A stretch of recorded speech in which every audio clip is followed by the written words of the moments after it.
Receiver cradle पर रखते ही Valentina उछलकर बिस्तर से बाहर आ गई। इतनी सर्दी के बावजूद उसे पसीना आ रहा था। उसने अपनी हालत संभालने के लिए वोडका का एक जाम तैयार किया और एक ही सांस में उसे अपने हलक में ऊंडे लिया। शराब ने उसे बिखरे अवसान को समेटने में कदरे मदद दी और जब वो मुंह हाथ धोकर कपड़े बदल रही थी तो नॉर्मल हो चुकी थी। अपने कमरे में रखी एक आराम कुर्सी पर बिछी वो अब किसी की आमद की मुंतजर थी। 15-20 मिनट के जानलेवा इंतजार के बाद दरवाजे पर घंटी हुई और वैलेंटीना अपनी जगह से यूं उठी जैसे ताकतवर स्प्रिंगों ने उसे फिजा में उछाल दिया हो। अपने फ्लैट का दरवाजा बंद करते ही उसने दरवाजे के सामने खड़ी एक वैन देख ली थी जिसके अंदर रोशनी हो रही थी और बाहर की तमाम बत्तियां बुझा दी गई थी। उसी रोशनी में अगली सीट पर एक करख चेहरे और खिंचे हुए आसाब वाला ड्राइवर भी उसे नजर आ रहा था। वैलेंटीना को लेकर वैन उसी दफ्तर के सामने आन रखी थी जहां वो इससे पहले मुतादिद बार पेश हो चुकी थी।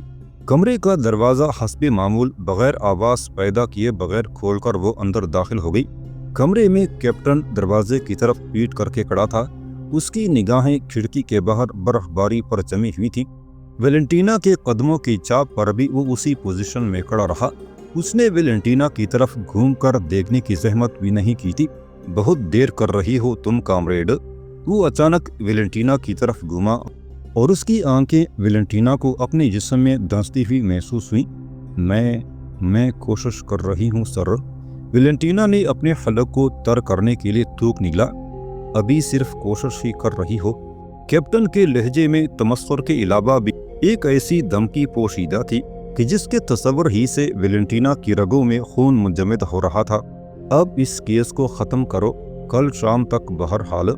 वो शायद बहुत कम अल्फाज बोलने का आदी था। ठीक है सर। वैलेंटीना ने हर मुमकिन कोशिश कर डाली कि उसकी आंखों के हिसार से बच निकले, लेकिन ये उसके लिए मुमकिन न था। तुम्हारे फ्लैट में पहुंचने तक तमाम बंदोबस्त हो चुका होगा, समझती हो ना? कैप्टन ये अल्फाज कहती हुई उसके कदरे नज़दीक भी आ गया था। Yes sir. वैलेंटीना समझती थी ये खेल उसके लिए हरगिज नया नहीं था। बस एक ही दाव आजमाना है, मोहलत नहीं मिलेगी और नाकामी की सूरत में। उसने मुस्कुराती हुई वैलेंटीना के कंधे पर हाथ रखा था, लेकिन उसे यूं महसूस हुआ जैसे उसके हलकों में छुरी चल गई हो। अगर चंद मिनट उसे इस सूरत हाल का सामना करना पड़ता तो वो कभी अपने पांव पर खड़े होने के काबिल न रहती। वो दिल ही दिल में दुआ मांग रही थी कि जितनी जल्दी मुमकिन हो उसे यहाँ से छुटकारा मिल जाए। ठीक है, तुम जाओ। उसने अपना हाथ वैलेंटीना के गले के कदरे नज़दीक लाकर बड़े अजीब अंदाज में उसके सारे बदन को झंझोड़ डाला था। वैलेंटीना ने बड़ी हिम्मत करके कमरे का दरवाज़ा खोला और बाहर निकल गई। बाहर राहदारी में कोई भी मौजूद नहीं था। दीवार के साथ टेक लगाकर उसने अपनी सांसों का बिखरता ताना बाना इकट्ठा किया और बोझल कदमों से उस राहदारी के कोने तक पहुंच गई जहां बाहर से आने वाले मेहमानों के लिए आरामदेह सोफे और गुलदान बड़ी नफासत से सजाए गए थे। एक सोफे पर ढेर होकर वो हाँफने लगी। उसके लिए मजीद चलना नामुमकिन हो गया था। जो काम उसे कैप्टन ने सौंपा था वो उसके लिए न तो नया था न ही मुश्किल, लेकिन उसका दिल गवाही दे रहा था कि इस मर्तबा वो नाकाम हो जाएगी। और नाकामी का मतलब क्या था? सिर्फ मौत। वो आहिस्ता से बड़बड़ाई। आज तक ये हुआ ही नहीं था कि केजीबी ने अपने किसी नाकाम होने वाले एजेंट को माफ किया हो। फैजान से मुलाकात और बेतहाशा बातें करने के बाद उसकी जज्बाती कैफियत अब खासी बदलने लगी थी। उसे यूं महसूस होने लगा था जैसे उसकी छीनी हुई निस्वानियत वापस आने लगी हो। फैजान के नज़दीक बैठकर उसे कई मरतबा अपनी भरपूर औरत होने का एहसास हुआ था। ये एहसास उसके हाथ से कभी का रुखसत हो चुका था, क्योंकि अब उसने अपने जिस्म को अपना समझना ही छोड़ दिया था। यूं तो दमे पैदाइशी रूस में जन्म लेने वाले हर कामरेड का जिस्म और रूह अजीम इनकलाब के लिए वक़्फ़ हो जाती है, लेकिन वैलेंटीना ने इस हकीकत को उस वक़्त से कबूल किया जब उसके बाप को साइबेरिया की यात्रा के लिए भेज दिया गया था ताकि उसका दिमाग अच्छी तरह ठीक हो जाए। उसका बाप बूढ़ा आदमी था। जिंदगी से उसने काफ़ी कुछ हासिल कर लिया था और वैलेंटीना को अभी बड़ी लंबी जिंदगी गुजारनी थी। पहाड़ ऐसी जिंदगी। वो इतनी बहादुर नहीं थी कि अपने हाथों अपनी जान ले सकती, और जिंदा रहने के लिए ज़रूरी था कि वो स्टेट के लिए जिए और मरे। कोई खिदमत मादाम उसे जबरदस्त जहनी झटका लगा जब अचानक ही एक कमरे से एक बावर्दी वेटर निकलकर उसके सामने आन खड़ा हुआ था। नहीं, कुछ नहीं, पानी ला दो जरा। उसके लिए अपनी घबराहट छुपाना मुमकिन नहीं रहा था। ओके मादाम, बावर्दी और मादब वेटर ने करीबन झुकते हुए कहा और उन्हीं कदमों पर वापस घूम गया। जब वेटर पानी का गिलास एक प्लेट में सजाकर लाया तो वो हैरान रह गया कि मादाम वहां से जा चुकी थी। वैन वहीं मौजूद थी जहां उसने वेलेंटीना को ड्रॉप किया था। वो खिंची हुई आसाब और करख्त चेहरे वाला ड्राइवर भी अपनी सीट पर मुस्तैद बैठा था। उसे अपनी तरफ आते देखकर ड्राइवर ने वैन के अंदर की लाइट ऑन कर दी और नीचे उतर आया। वेलेंटीना के लिए दरवाज़ा उसने खुद ही खोला था। थोड़ी देर बाद वो नीम बेहोशी किसी हालत में अपनी सीट पर बेदम होकर गिरी हुई थी। वैन के अचानक ब्रेक लगने से पैदा होने वाले झटके ने उसे बेदार किया और उसने देखा कि वैन तो उसके घर के सामने खड़ी थी। वो हिम्मत करके उठी। ड्राइवर ने उसके लिए दरवाज़ा खोला था। उसके बाहर निकलने पर ड्राइवर ने उसे ताज़ीम दी और वेलेंटीना लंबे लंबे डग भरती अपने फ्लैट की तरफ चल दी। फ्लैट में रोशनी उसने बाहर ही से देख ली थी और ये भी उसे इल्म था कि अंदर कौन लोग मौजूद हैं और वो क्या काम कर रहे हैं। अपने कमरे का दरवाज़ा उसने खोला तो दो आदमियों को अपना मुंतजर पाया। दोनों ने उसकी अचानक आमद पर किसी रद्द अमल का इजहार न किया, बिल्कुल यूं जैसे वो उसके घर के फर्द हों। दोनों ने कमरे की तरतीब खासी बदल दी थी और वेलेंटीना की मशाक नज़रों ने अंदाज़ा लगा लिया था कि यहाँ क्या क्या तब्दीलियाँ अमल में आई हैं। मादाम, उनमें से एक ने बड़े अदब से वेलेंटीना को मुखातब किया। देखिए, वो उसे खिड़की के साथ लगे स्विच बोर्ड पर ले आया। आज से पहले जिस स्विच बटन से आप घर के दरवाजे वाली लाइट जलाया करती थी, अब इससे नहीं जलाएंगी। जैसे ही आप वो बटन दबाएंगी कमरे में हरकत आ जाएगी। और हाँ मादाम, उसने एक दूसरे स्विच की तरफ इशारा किया, हमने बाहर वाले बल्ब का कनेक्शन इधर कर दिया है। आइंदा आप बाहर की रोशनी जलाने के लिए इस बटन को इस्तेमाल करें। हम आपके मामूलात में इस मामूली सी तब्दीली के लिए माजरत ख्वाह हैं, लेकिन ये नागुज़ीर था। ठीक है, आप लोग जा सकते हैं। वेलेंटीना शिद्दत से तखलिए की ज़रूरत महसूस कर रही थी। शुक्रिया मादाम। दोनों ने बंदरों की तरह दांत निकाले और अपने बैग संभाल कर कमरे से बाहर निकल गए। ये दोनों KGB के माहिर मैकेनिक थे और अब इस कमरे में ऐसा बंदोबस्त कर दिया गया था कि अगर वेलेंटीना उस पुश बटन को दबा देती तो उस कमरे में होने वाली मामूली सी हरकत को भी कमरे में छुपाए गए कैमरे अपने अंदर मौजूद फीते पर मुंतकिल कर लेते। उसके ज़िम्मे ये ड्यूटी लगाई गई थी कि वो फैज़ान के साथ गलत हरकत में अपनी फ़िल्म बनवाए ताकि बाद में उस फिल्म की आड़ में उसे ब्लैकमेल किया जा सके। उन लोगों के लिए शायद यही फैज़ान को काबू करने का बेहतरीन तरीका था, लेकिन वेलेंटीना जो इससे पहले दर्जनों मरतबा मुख्तलिफ गैर मुल्कियों के साथ अपने अफसराने बाला के हुक्म पर यही घिनौना खेल रचा चुकी थी, अब वाज़े तौर पर यह महसूस करने लगी थी कि फैज़ान के साथ ऐसा करना मुमकिन नहीं होगा। सारी रात वो खुद से जंग लड़ती रही। बूढ़े बाप, मासूम बहन और माँ का चेहरा हर बार सवाली बन बनकर उसके सामने आते और उसे बेबसी की आंसू रुलाते रहे। बहर तौर दिली नाख्वास्ता ही सही, उसे ये सब कुछ करना तो था। सुबह उसने फैज़ान की यूनिवर्सिटी जाने से पहले ही उसे हॉस्टल में टेलीफोन किया कि वो आज शाम उसके घर चला आए।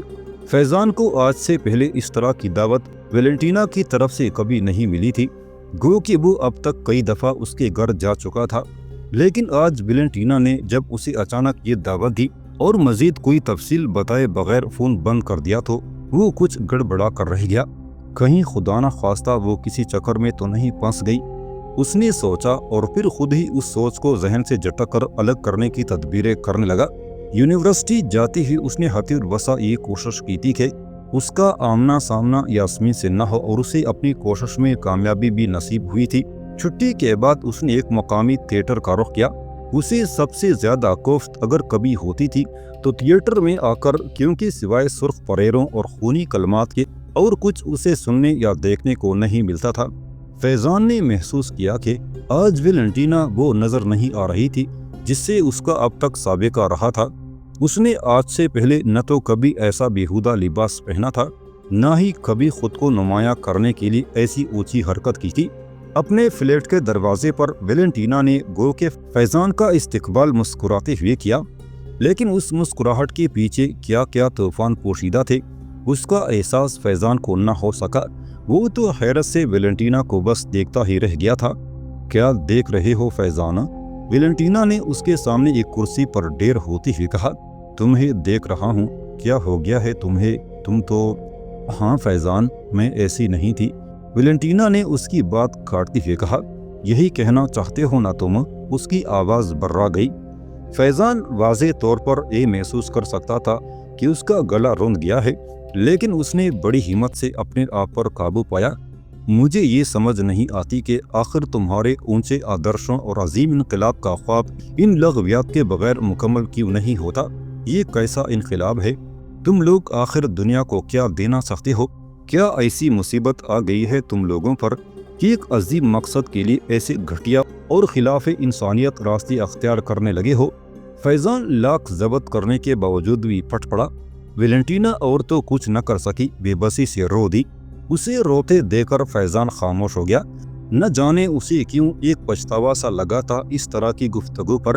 اس نے سوچا کہ اسے یہ سب کچھ نہیں کہنا چاہیے تھا، لیکن اس لمحے واقعی فیضان کو خود پر قابو نہیں رہا تھا۔ اس نے ویلنٹینا کی گفتگو میں کبھی ایسی انقلابیت محسوس نہیں کی تھی، نہ ہی اس نے کبھی یاسمین کی طرح اس کے سامنے فلسفیانہ موشگافیاں بکھیری تھیں۔ وہ تو ایک سیدھی سادی لڑکی تھی، پھر اچانک یہ تبدیلی۔ فیضان آخر مرد تھا اور محسوس کر سکتا تھا اس طرح جب کوئی عورت کسی مرد کو اپنی خلوتگاہ میں طلب کرے تو وہ اسے کیا امید رکھتی ہے۔ اسے سمجھ نہیں آ رہی تھی کہ آخر اسے چپ کس طرح کرائے۔ بس وہ اس کے نزدیک کندھے پر ہاتھ رکھ کر کھڑا ہو گیا۔ شاید عورت کو تسلی دینے کا اس سے بہتر طریقہ اس کے نزدیک کوئی اور نہیں تھا۔ تم جو چاہے کہہ ڈالو فیضان، ویلنٹینا نے حیرت انگیز ہمت کا مظاہرہ کرتے ہوئے بالآخر خود پر قابو پا لیا تھا۔ لیکن یہ حقیقت ہے کہ تمہارے ساتھ گو کہ میرا ٹکراؤ قدرتی نہیں بلکہ ایک طے شدہ منصوبے کا حصہ تھا۔ پھر بھی تمہارے ساتھ مل کر، تم سے باتیں کر کے میں اپنے مقصد سے دور ہٹتی چلی جا رہی تھی۔ اب میں شاید کبھی پہلے والی ویلنٹینا نہ بن سکوں گی، اور یہی میرا ایک کربناک موت کی طرف پہلا قدم ہوگا۔ تم کیا کہہ رہی ہو ویلنٹینا؟ فیضان کو ایک دھچکا لگا۔ ہاں فیضان، ویلنٹینا نے ایک گہرا سانس لیا۔ میں چاہتی ہوں کہ آج تمہیں سب کچھ بتا دوں۔ میں نہیں چاہتی کہ زندگی کے کسی بھی مرحلے پر تمہیں یہ احساس ہو کہ میں بھی ایک عام قسم کی لڑکی تھی۔ فیضان، کاش تمہیں بتا سکتی کہ میں کس بری طرح اس جنگل میں پھنس چکی ہوں۔ میں تمہارا مطلب نہیں سمجھا، کیا کہہ رہی ہو تم؟ فیضان نے اس کی طرف عجیب سی نظروں سے دیکھا۔ ہاں فیضان، واقعی تمہارے لیے یہ سب کچھ عجیب ہوگا، کیونکہ تم… وہ اچانک خاموش ہو گئی اور پھر دبے پاؤں چلتی کھڑکی تک پہنچی۔ کھڑکی کھول کر اس نے باہر جھانکا اور مطمئن ہو کر لوٹ آئی۔ کیا ہوا؟ کیا بات ہے؟ فیضان قدرے گھبرا گیا۔ کچھ نہیں، مجھے کچھ شک تھا، ویلنٹینا نے کہا۔ اچھا، میں ذرا چائے تو بنا لوں تمہارے لیے، کہہ کر وہ فیضان کے نہ کرنے کے باوجود رسوئی میں چلی گئی۔ 5 منٹ بعد رسوئی سے برآمد ہوئی تو پہلی والی ویلنٹینا بن چکی تھی۔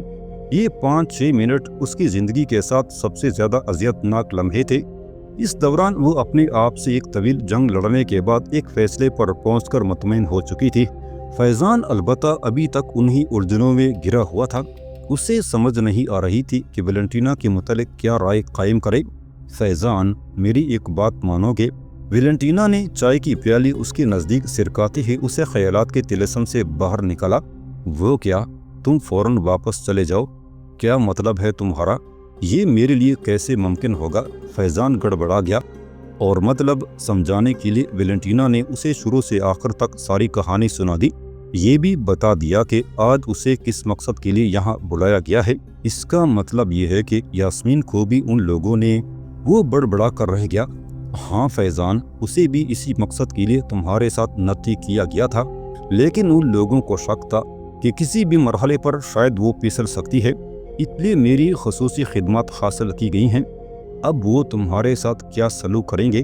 فیضان کے اس سوال نے گو کہ ویلنٹینا کے بدن میں سنسنی کی ایک لہر دوڑا دی تھی، لیکن اس نے اپنے چہرے کے تاثرات نہ بدلنے دیے۔ تم فکر نہ کرو، میں کوئی نہ کوئی بندوبست کر لوں گی۔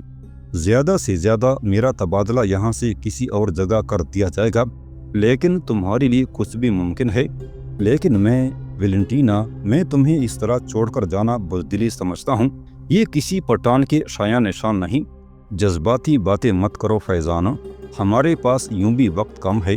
तुम अभी बच्चे हो, तजर्बे के लिहाज से तुम अंदाज़ा नहीं कर सकते कि तुम्हारी मुल्क पर क्या क़यामत टूटने वाली है। वापस चले जाओ फैज़ान, और उन लोगों को आने वाले अजाब से बचाने की कोशिश करो जिसका शिकार वो बहुत जल्द बनने वाले हैं। वेलेंटीना ने उसके चेहरे पर नज़रें जमाते हुए कहा। करीबन 1 घंटा उन्होंने जी भर के आपस में बातें की थी। इस दौरान वेलेंटीना ने उसे मुतमईन करने के लिए कह दिया था कि वो बहुत जल्द काबुल में उससे मिलेगी और उसके साथ ही फरार हो जाएगी। उन्होंने आपस में बड़े मंसूबे भी बांध लिए थे। फैज़ान को यकीन था कि ऐसा ही होगा, लेकिन वो कभी न समझ सका कि वेलेंटीना ने तो उसे सिर्फ मुतमईन करने के लिए ये झूठ गढ़ा था। वो क्या करने जा रही थी? अगर इस बात की ज़रा सी भनक भी फैज़ान के कानों में पड़ जाती तो उसका जहन धमाके से पट जाता। अच्छा, अब तुम चलो, लेकिन मेरी बात पर ज़रूर अमल करना। वेलेंटीना की आवाज़ लाख ज़ब्त के बावजूद बदल रही थी। दरवाजे तक वो उसे खुद छोड़ने आई। आज मैं तुम्हें हॉस्टल तक छोड़ने नहीं जा सकूंगी, मुझे माफ़ कर देना, खुदा हाफिज। दरवाजे पर रुककर उसने वेलेंटीना की तरफ देखा, जिसकी आंखें किसी भी लम्हे चलक पड़ने को तैयार थीं। खुदा हाफिज वेलेंटीना, मैं तुम्हें कभी नहीं बुलाऊंगा, तुम्हारा इंतज़ार करता रहूंगा। उसकी बात मुकम्मल होती ही वेलेंटीना ने दरवाज़ा बंद कर दिया। अब उसमें ज़ब्त का यारा नहीं रहा था। वो बेसुध सी होकर सोफे पर गिर पड़ी और बच्चों की तरह बिलक बिलक कर रोने लगी। फ़ोन की घंटी बजने तक वो बिल्कुल नॉर्मल हो चुकी थी। उसके दोनों होंठ भींच गए थे और हाथों की मुट्ठियां बंद होने लगी थी। नफरत का एक अलाव सा उसके अंदर दहकने लगा था, और वो बुज़दिल सी वेलेंटीना, जो अपने बूढ़े बाप को साइबेरिया के बर्फजारों से निजात दिलाने के लिए KGB के हाथों में मोम की गुड़ियाँ बनी हुई थी, उसने बड़े मजबूत इरादे से फ़ोन उठाया। यस, किसी ने पूछा और उसे मुताल्लिका नंबर दे दिया। क्या रहा? दूसरी तरफ की आवाज़ उसके लिए अजनबी नहीं थी। यही वो शख्स था जो उसकी बर्बादी का बायस बना था। उसी ने उसे सबसे पहले ब्लैकमेल करके KGB की झोली में डाला था।